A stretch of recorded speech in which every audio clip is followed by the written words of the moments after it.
Hello everybody, welcome back to HardReset.Info channel. In today's video, I'll show you how to enable and configure always on display on your AMAZFIT Balance 2XT.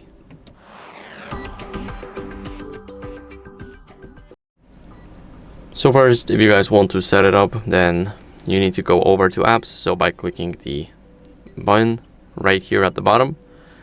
Now you guys want to go over to settings.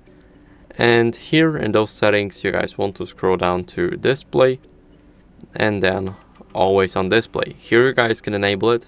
So when it's on, then you will get a battery life warning that it drains your battery a bit faster and reduces its life.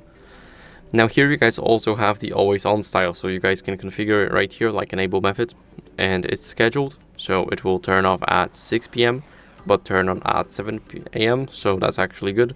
You guys can use the smart one or a manual one, or just put it at all day. Now you guys can enable it, and it's totally up to you.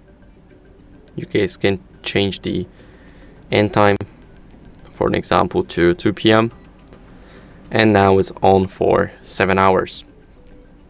So here you guys also have status indicators, so you guys can enable it or disable it. It's totally up to you. And that's basically how you guys can use the always on display. So I hope this video was helpful. If it was, then leave a like, subscription, and a comment, and I'll see you in the next video. Bye.